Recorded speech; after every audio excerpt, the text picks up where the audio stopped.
सत्यम परम धीमहि। श्रीमद्भागवत की प्रथम स्कंध के प्रसंग चल रहे हैं। महाभारत का युद्ध समाप्त हो गया। पांडव विजयी हुए, कौरव दल पराजित हुआ, लगभग समाप्त हो गया। कौरवों के पिता धृतराष्ट्र थे। धृतराष्ट्र और कौरवों ने पांडवों को, पिता की मृत्यु तो इनके बचपन में हो गई थी, तब से अब तक दुख, अपमान, कष्ट बहुत क्लेश की। युद्ध का अंत हुआ। पांडवों के बड़े भाई युधिष्ठिर महाराजा बने।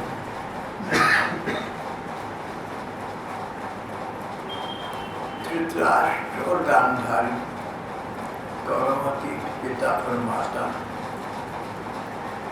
एक तो दुखी थे, सारे बेटे समाप्त हो गए, बुढ़ापे हो गए थे, कोई सहारा न रहा। और महाराजा बनी धर्मराज युधिष्ठिर, पांडवों के हाथ में राज्य आ गया तो मन में आशंका थी कि जो व्यवहार, जो अपमान, जो कष्ट इन्होंने अब तक के पूरे जीवन में पांडवों को दिए हैं, वही कष्ट अब पांडव इनको देंगे। लेकिन ऐसा न हुआ। स्वार्थी व्यक्ति स्वार्थ के सिद्धांत को जानता है और उसको यही लगता है कि सभी लोग मेरे जैसे स्वार्थी। हम संसार के जैसे भी व्यक्ति हैं, हम दूसरे को अपने वर्ण में अनुरंजित देखते, दूसरों को अपनी जैसा समझते हैं। धृतराष्ट्र समझा कि जिन पांडवों को हमने सारी उम्र कष्ट अपमान दिए, सारा राज्य उन पांडवों के हाथ में आ गया है, वे हम सफलता लेंगे। लेकिन ऐसा न हुआ। जैसे धृतराष्ट्र अपने अब तक के अनुभव से सोचा करते थे, वैसे युधिष्ठिर और पांडव अपने अनुभव से सोच रहे थे। युधिष्ठिर का कहना था, हम लोग छोटे छोटे बच्चे थे, हमारे पिता समाप्त हो गए। उस समय धृतराष्ट्र ताऊ जी ने हमें पाला था, नहीं तो हमारा क्या बनता। धर्मराज को अब तक की त्रासदी भूल गई, कष्ट अपमान भूल गए। उनकी पत्नी द्रौपदी को सभा में निर्वसन करने का प्रयत्न किया जाता, ये भूल गए। बस इतना याद रहा, इतना याद रहा कि ये ताऊ ताई जी हैं, इन्होंने हमारे पिता के पश्चात हमारा पालन पोषण किया था। कैसे किया था ये भूल गए।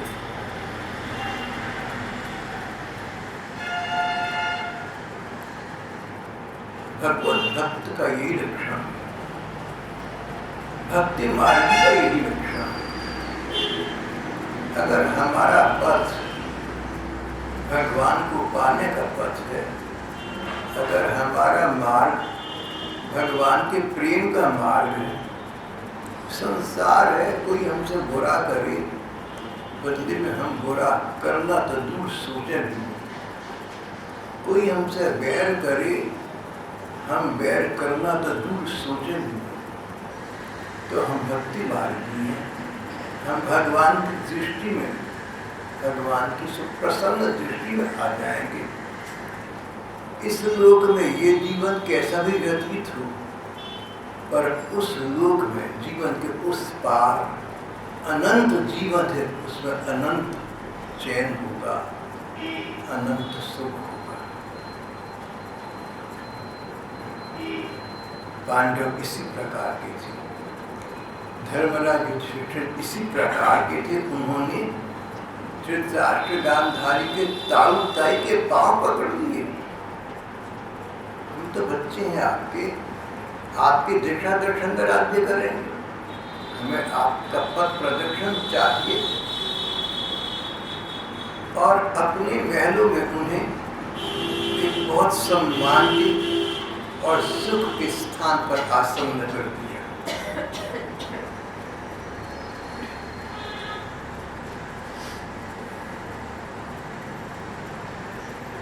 धृतराष्ट्र और गांधारी को ढांढस मिल गया।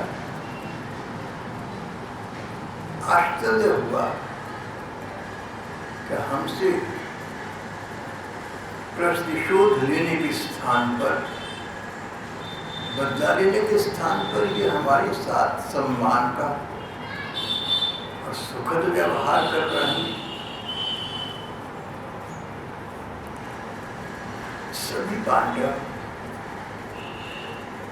सभी पांडव ताऊ जी का धृतराष्ट्र और उनकी पत्नी का सम्मान करते थे। पर इसमें भीमसेन एक अपवाद थी। जब अश्वत्थामा ने इनके छोटे छोटे बच्चों को मार दिया था, जब अर्जुन अश्वत्थामा को पशु की भांति बांध कर दे आए थे, द्रौपदी ने कहा छोड़ दो इनको, जैसे मैं रो रही हूं ऐसे इनकी मां रोएगी, इनका वध मत करो, क्षमा कर दो, छोड़ दो। उस समय सभी ने द्रौपदी की पूरी पूरी सराहना की थी। सचमुच ये भगवान कृष्ण की बहन कहलाने योग्य है। भीमसेन के माथे पर तभी त्योनियां थी, उनको अच्छा नहीं लगा था। षठे साक्षम समाचरित, भीम का कहना था कि षठ षठता की भाषा समझता है, दुष्ट दुष्टता की भाषा समझता है। तो वही भीमसेन अब धृतराष्ट्र के साथ कोई सम्मान का व्यवहार नहीं करते थे। धृतराष्ट्र और गांधारी को, ताऊजी और ताईजी को बड़े भैया महाराजा धीराज धर्मराज युधिष्ठिर की आज्ञा के कारण बस सहन कर रहे थे, झेल रहे थे।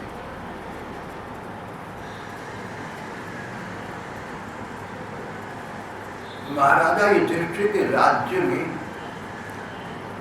वो स्थिति आ गई जो लाखों वर्ष पूर्व भगवान राम के राज्य में पाई गई। दैविक भौतिक तापा, राम राज्य नहीं काबू व्यापा। किसी प्रकार का प्रजा को कष्ट ही न होता था। और धर्मराज युधिष्ठिर के राज्य में प्रजा को किसी प्रकार का कष्ट, सब सुख सुविधाएं, संपन्न सुखी समाज था। प्रजा उनसे बहुत प्रसन्न थी। कुछ ही समय व्यतीत हुआ था कि धृतराष्ट्र के छोटे भाई विदुर वापस यहाँ आई। महाभारत के युद्ध के झमेले में भक्त विदुर जी पढ़ना नहीं चाहती थी, बसना नहीं चाहती थी। युधिष्ठिर से सहमत थे और भैया धृतराष्ट्र को समझाते थे युद्ध मत करो, इनको इनका भाग दो। और जब देखा इनकी समझ न आएगा, उपराम हो गए, चले गए तीर्थ यात्रा पर। निकल गए तीर्थ यात्रा पर निकल गए। जब तक वापस हस्तिनापुर आई तब तक युद्ध समाप्त हो चुका था, कौरव परास्त हो चुके थे, पांडवों का राज्य हो चुका था, महाराजा युधिष्ठिर का साम्राज्य था। और इन पांडवों ने अब तक के अपने रक्त पिपासु शत्रु ताऊजी और ताईजी को घर में सम्मान का स्थान दिया हुआ था। विदुर जी आई, ये सब देखा, संतुष्ट हो गए। विदुर जी स्वयं उच्च कोटि के भगवत भक्त थे। सोचा, देखो पांडवों ने जिन धृतराष्ट्र के हाथों सारा जीवन अब तक बर्बाद कर दिया, उसी धृतराष्ट्र के प्रति इनका कितना सम्मान का भाव है, भक्त तो ठहरी। फिर वही बात आ गई, अगर हमारा भक्ति का मार्ग है, अगर हमारा प्रेम का मार्ग है, तो इस बात का ध्यान रखना, कोई कैसा भी क्यों ना हो, कोई कैसा भी क्यों ना करे, कोई अच्छा करे तो अच्छा और कोई बुरा करे तो अपने पूर्व कर्म का फल समझकर झेल लेना। भगवान के विधान में मंगल होता, ऐसा सोचकर बात को समाप्त कर देना। कोई तुम्हारे साथ बुरा करे ना बैर करे तो मन में उसके प्रति मन में भी वैर की भावना मत लाना।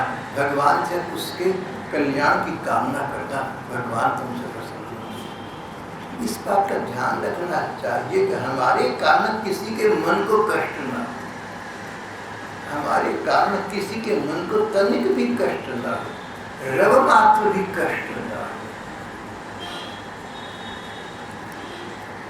भक्त जीवन में बैरी बुरे के लिए भी कष्ट का स्थान नहीं है, फिर शेष संसार के लिए तो कैसे हो सकता है। गदगद हुए विदुर, पांडवों ने आज श्री कृष्ण भक्ति का प्रमाण दिया,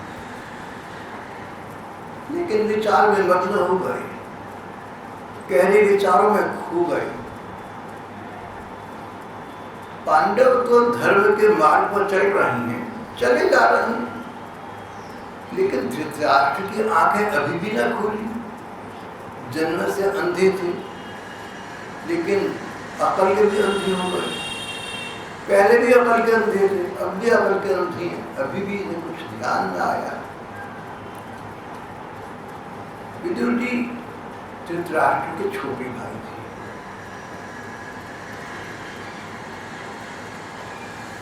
विदुर जी का जन्म पिता की एक दासी के द्वारा हुआ था। विदुर जी धृतराष्ट्र से मिले, बोले भैया आपकी समझ को क्या हो गया, अब बड़ा भयंकर समय आ चुका है और अधिक भयंकर समय आने वाला है, और वो कराल विकराल काल सबसे पहले आप पर हावी होगा। झटपट आप संसारिकता का त्याग कर दो, सुख की इच्छा का त्याग कर दो, सम्मान की कामना का त्याग कर दो, सुख दुख में समान हो जाओ, द्वंद्व से विमुक्त हो जाओ। और जिन पांडवों का आपने सदा अहित किया, वे अभी भी आपका हित साधन करते हुए, उनकी कल्याण कामना करते हुए घर छोड़कर निकल जाओ, परमात्म चिंतन लग जाओ। अरे अब तक तो दुष्टता में रहे, अब तो मार्ग पर आ जाओ भैया। जिंदगी हो न हो मगर यार कम से कम मौत तो मुबारक हो। अरे जिंदगी भर तो दुष्टता करती रहे, अपराध करती रहे, पाप करती रहे, दूसरों को दुखाती रहे, दूसरों का हिस्सा छीनते रहे, कुकर्मों में कभी कोई कमी न छोड़ी। कम से कम मौत तो मुबारक हो। मरते समय तो ऐसा भगवान का मन बना लो, अंतमति सो गति, दुर्गति तो न हो तुम्हारी। महाराज, हम सब लोगों के सिर पर वह समर्थ काल मंडराने लगा है, इसके टालने का कहीं कोई उपाय नहीं। काल के वशीभूत होकर जीव का अपने प्रियतम प्राणों से बात में वियोग हो जाता है। शरीर को सबसे अधिक प्रिय तो अपने प्राण है, ये प्राण न हो तो शरीर निष्प्राण।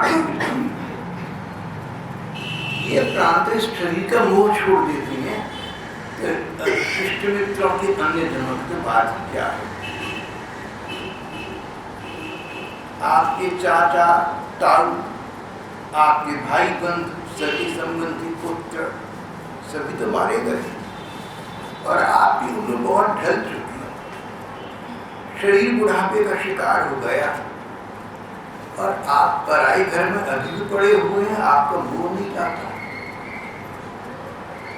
जीवित रहने की कितनी प्रबल इच्छा है आपकी। इसी के कारण आप भीमापवर्जितम पिंडम आदत्ते गृहपालवत्। पूर्व काल में गृहपाल, घर की कोतवाली करने वाला, गृह, ग्रह मत क्या देना। रेडियो वाले गृह को ग्रह बोलते हैं। कभी मैं समाचार सुनता हूँ रेडियो पर, आधा मिनट सुनता हूँ प्राय सुबह को 8 बजे। कहते हैं गृह मंत्री ने कहा, यानी गृह मंत्री। ग्रह तो नवग्रह आकाश में होती है, मंगल संचारिता इत्यादि। गृह घर हो। चलो बड़े बड़े लोग जो चाहे सो बोला करें, लेकिन हम आप तो ठीक शब्द बोले, ये अच्छा है। गृहपाल, घर की पालना करने वाला, घर की देख संभाल रखवाली करने वाला, यानी कुत्ता। जैसे वेदक, जैसे गांधी जी ने कहा कि तुम किसी को भंगी चमार मत कहो, हरिजन कहो, सम्मान का शब्द को। इस प्रकार गृहपाल एक अच्छा शब्द। किसी नकारात्मक बात को सकारात्मक स्तर पर संदेशित करने के लिए अंग्रेजी व्याकरण में शब्द होते हैं यूफेमिज्म। आपने पढ़ा यूफेमिज्म, बुरी बात को अच्छा बताने के लिए शब्द। गृहपाल इज यूफेमिज्म फॉर कुत्ता। वैसे भैया कह रहे थे, प्रसंग भेद हो जाएगा, लेकिन बता देता हूँ।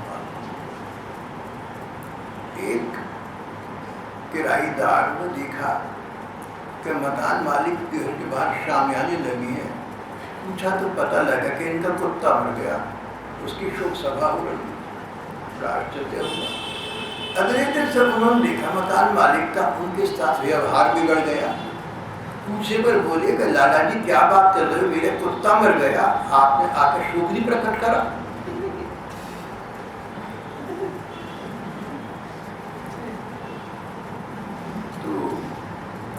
भैया किराएदार थे, वो मुझसे उन्होंने बात बताई। बोले मुझे नहीं पता था कुत्ते के बाद प्रकट करा जाता है, और न करो तो इतनी बुरा बनाई कि किराएदार से आप बुरा व्यवहार करके उसको घर से बाहर निकालने का था। इस पर एक दूसरे भैया बोले कि अभी आप देखना, इंसान तो गिरता जा रहा है, ना शुक्रा बेवफा, कुत्ता वफादार चल रहा है।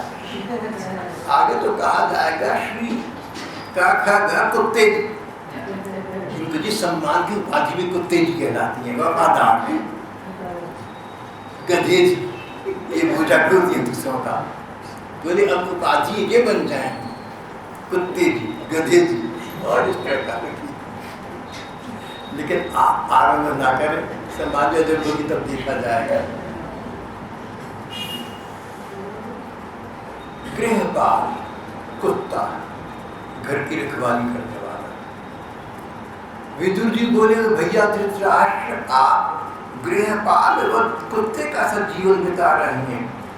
जिस भीम ने कभी आपका सम्मान नहीं किया, अभी भी आपका अपमान करता है, उस भीम का देवा टुकड़ा खाकर आप जीवन बिता रहे हैं। भैया जिन पांडवों को आपने आग में जलाने की चेष्टा की, विष दे कर मार डालना चाहा, भरी सभा में जिनकी पत्नी को अपमानित किया, जिनकी भूमि छीन, धन छीन दिए, उन्हीं के अन्न से पले हुए प्राणों को आप रख रहे हैं। तो क्या गौरव है, आपके अज्ञान की हद हो गई। अब क्या गीता क्या परंतु भैया आपके चाहने से क्या होगा। पुराने कपड़े की तरह बुढ़ापे से गला हुआ आपका शरीर आपके न चाहने पर भी क्षीण हुआ जा रहा है। ये स्थिति को धृतराष्ट्र अकेले की नहीं, हम सब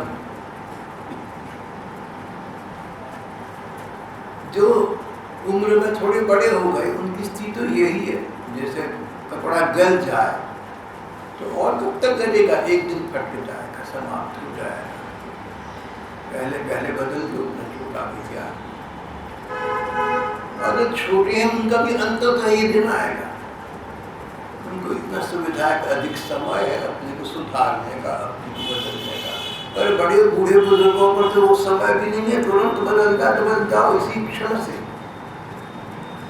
अगर आप इस क्षण से बदल गए तो बदल गए, और घर जाकर बदलेंगे या कल सुबह से बदलेंगे तो कभी नहीं बदलोगे। कारण जब सत्संग सुनते हैं तो मन पर बड़ा गहरा प्रभाव पड़ता है। मन कहता है बिल्कुल ठीक है, अब हम सुधर गए। उस समय मन का पूर्ण सहयोग आपके साथ है। अगर तब भी नहीं बदले तो कल सुबह तक तो भूल चुकोगे सत्संग।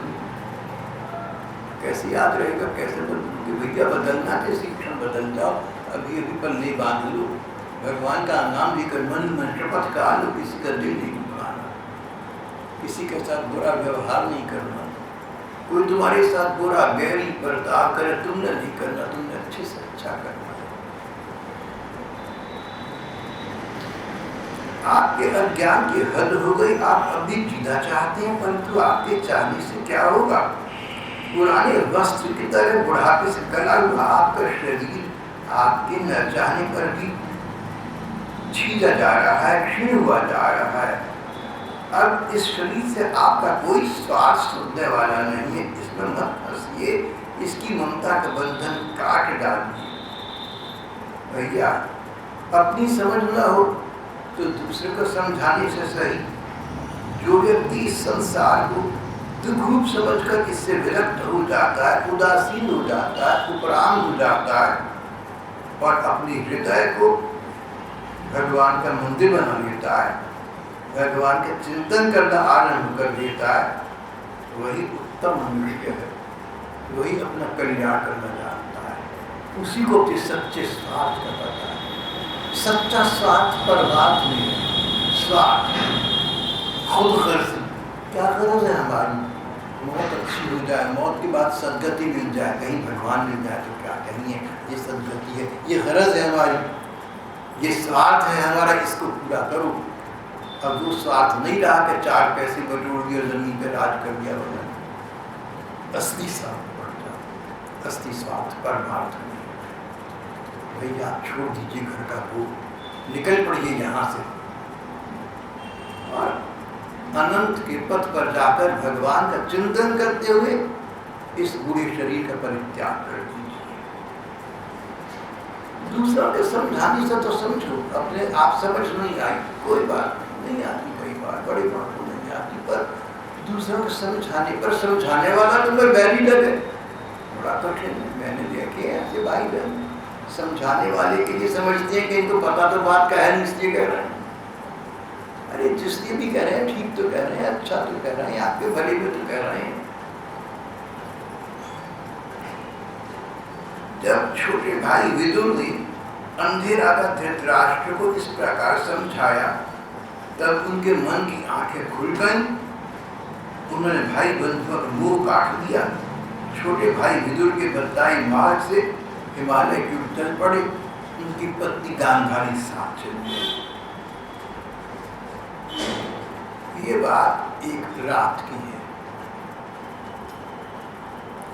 सुबह हुआ अगले दिन राजा धृतराष्ट्र तो आदर्श भक्त थे ना, सबसे पहले सुबह उठकर अपनी ताई जी के कमरे में उनके चरण स्पर्श करने जाती थे, उनसे आशीर्वाद जाती थी।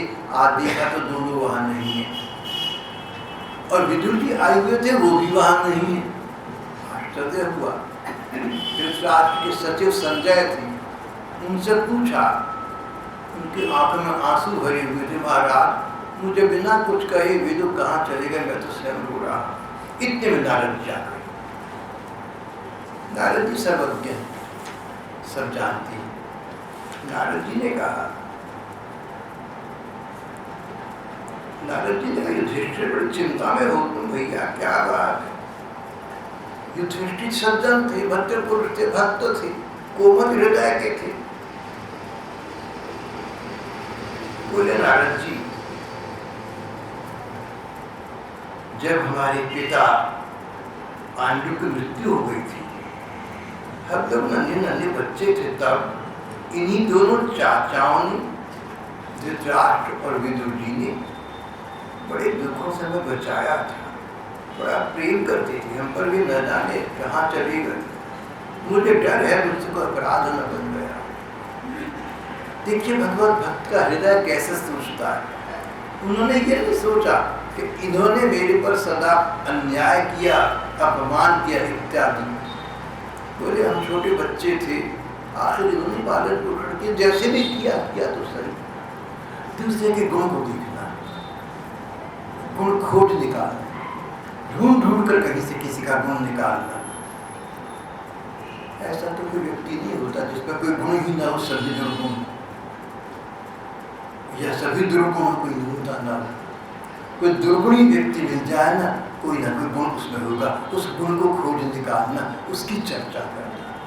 ये युधिष्ठिर कहने लगे कि हम बच्चे छोटे छोटे अनाथ हो गए थे, जैसे भी था इन्होंने पाला था। मुझे डर है कहीं आज उनकी आशंका तो नहीं हो गई कि राज्य पाकर मतवाली हो गए हैं और इसकी चलेगा उनका क्या होगा।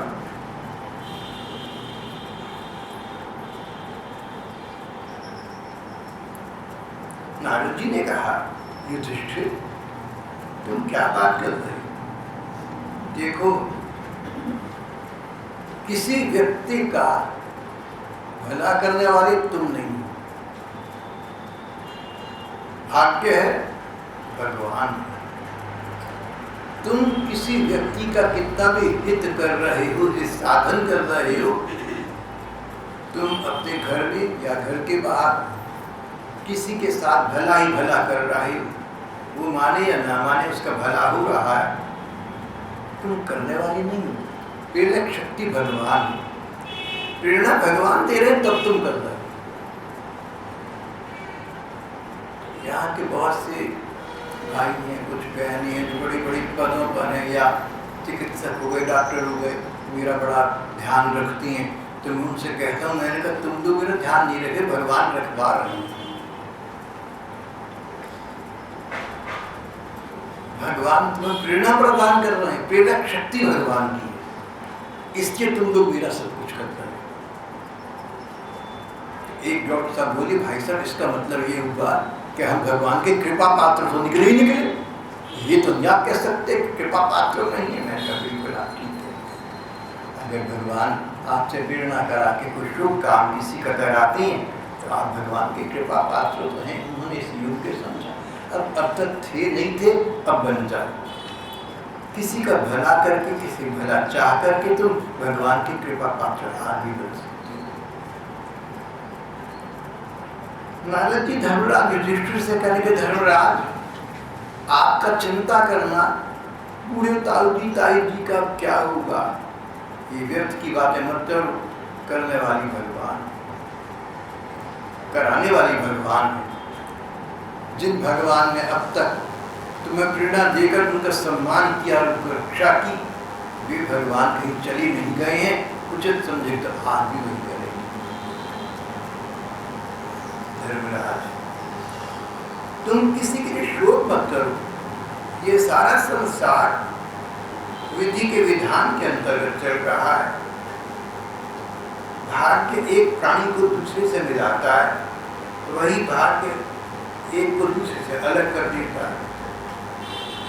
संसार में जो कुछ हो रहा है विधि के विधान के अनुसार हो रहा है, उस पर किसी का नियंत्रण नहीं है। उस पर चिंता करना भी नासमझी है। युधिष्ठिर जैसे संसार में खिलाड़ी की इच्छा से ही खिलौनों का संयोग होता है, खिलाड़ी की इच्छा से ही खिलौनों का वियोग होता है। हम तो सब भाग्य के हाथ के खिलौने हैं। विधाता की इच्छा से ही मनुष्य का मिलना होता है, बिछड़ना होता है, जन्म होता है, मृत्यु होती है। सब विधाता की बना है, सब विधि का विधान है। हमने उसके अनुकूल चलना है, हम उसके प्रतिकूल एक पत्ता भी नहीं हिला सकते।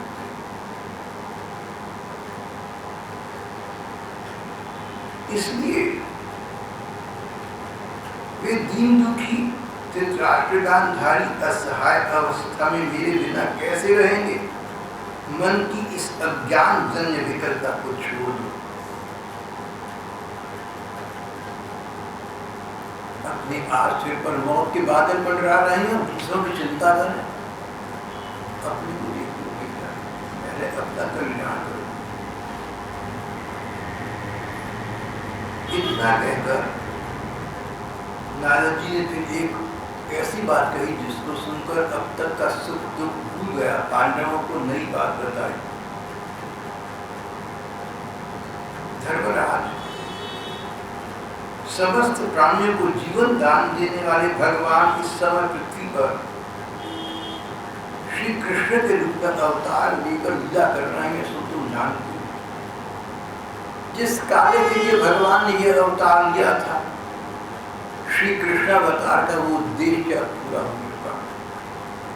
थोड़ा सा काम और शेष उसी के लिए रुके हुए हैं। जब तक वे प्रभु यहाँ हैं तब तक तुम लोग भी उनकी प्रतीक्षा करो, यानी उसके बाद जीवन रखकर तुमने भी क्या करना।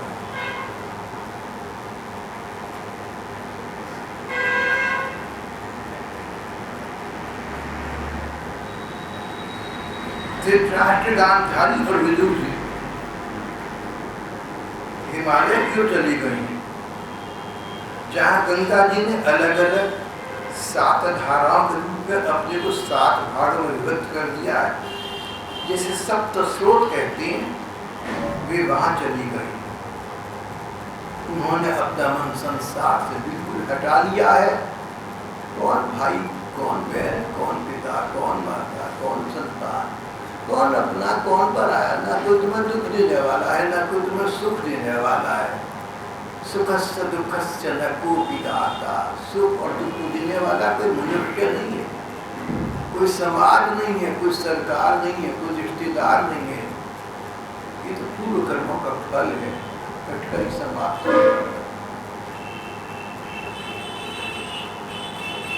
धृतराष्ट्र गांधारी विदुर के साथ मिलकर इस ज्ञान सब संपन्न हो गए हैं, उनके अंतर चक्षु खुल गए हैं, अंदरूनी आंखें खुल गई। उन्होंने अपने आप को भगवान के चिंतन में व्यस्त कर दिया है, संसार भूल गए।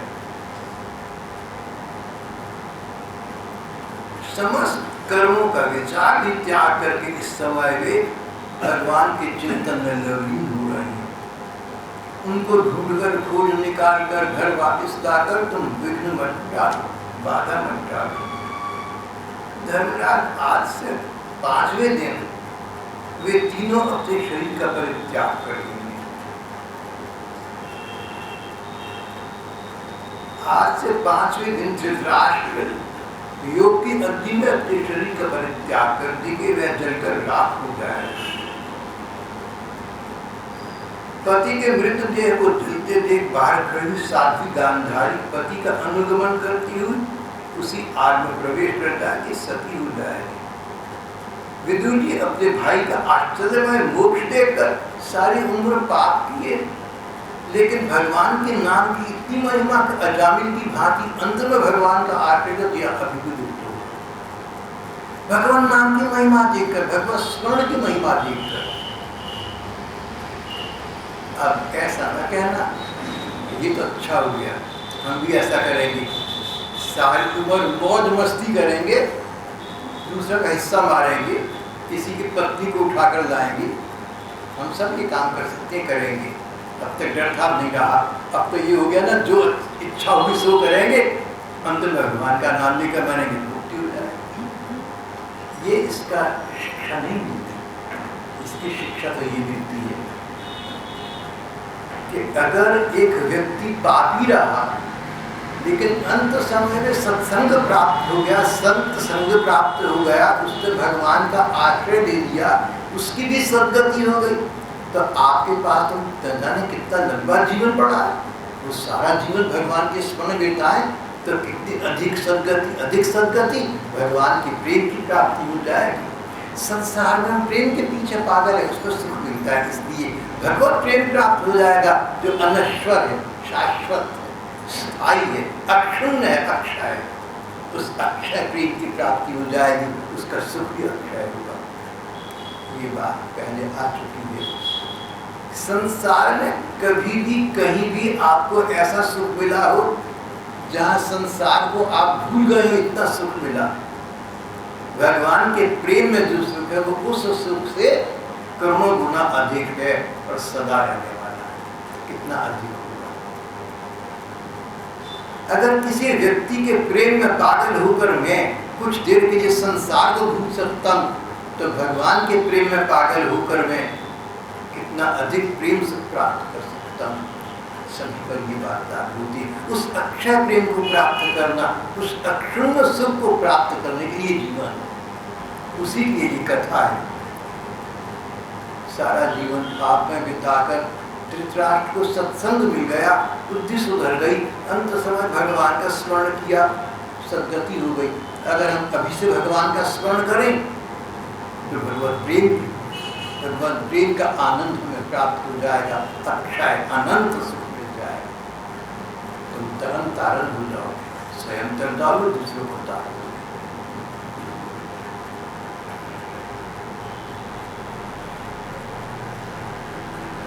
विदुर जी अपने भाई का आश्चर्य में मोक्ष देखकर हर्षित हुए।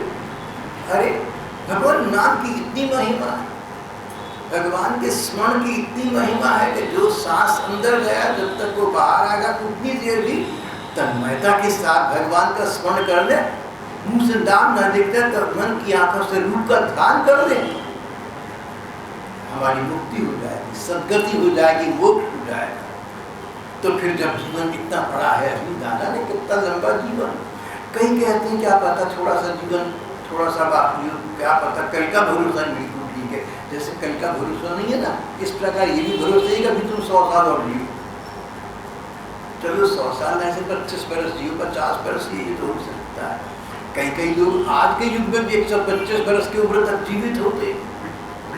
अगर अब आप 75 बरस के हैं तो क्या पता भी 50 बरस आपको और जीना हो। इसलिए 50 वर्ष का प्रबंध करो। तो देखो अगर अभी से मन भगवान में लग जाए ना पूरा, तो हो सकता है अगले 50 वर्ष का जो जीवन बाकी है उसमें तो बुढ़ापे के कोई कष्ट महसूस ना हो, और जीवन में कोई शरीर में कष्ट आए तो कष्टों को सहन करने की शक्ति प्राप्त हो जाए। हो सकता है भगवान का भजन अब करने से भगवान के भजन में इतना सुख मिले कि संसार के या शरीर के कष्ट उस पर डूब जाए, उसमें समाप्त हो जाए। तुम्हारा अपना जीवन उज्ज्वल हो सकता है, सुखमय हो सकता है। करना अभी से, लगना अभी से। एक स्थान पर लिखा था कि गुरुजन तो हमें मार्ग दिखा सकते हैं, चलना हमने स्वयं। अभी से चलना आरंभ कर दें, सब सुख समाप्त हो जाएंगे। विदुर जी ने अपने भाई का आश्चर्यमय मोक्ष देखा, आश्चर्यमय भगवान नाम की, भगवत स्मरण की इतनी महिमा है, और उसको देखते हुए वहां से तीर्थ सेवन के लिए जाने का निश्चय कर लिया। नारद जी ने कहा विदुर जी भी भगवत चिंतन करते करते उन्हीं भगवान को प्राप्त हो जाएंगे। वो तो बचपन से भक्त हैं, उसको चिंता नहीं है, बस परमानंद की उन्हें प्राप्ति हो जाएगी। ऐसा कहकर देवर्षि नारद स्वर्ग की ओर प्रस्थान कर गए। धर्मराज युधिष्ठिर ने उनके उपदेश को हृदय में धारण किया, उनके उपदेश को समझ लिया, मन में बिठा लिया, गांठ बांध ली, शेष सब भूल गए, समझ गए कि अब तक जो कुछ किया उसमें सबसे अधिक महत्व विदुर, उसमें सबसे अधिक महत्व नारद जी की इस उपदेश का है। भैया आज से अभी से तुम भगवत स्मरण में लग जाओ, तुम्हारा शेष जीवन उज्ज्वल है। जो इस जीवन इस संसार में बाकी है सो भी, और जो पारवर्ती जीवन हुआ, परलोक में जीवन होगा सो भी, अभी सत्य कल्याण का साधन कर दो, परम कल्याण की तुम प्राप्ति कर लोगे। यहाँ पर आज का हमारा प्रसंग समाप्त हो रहा है।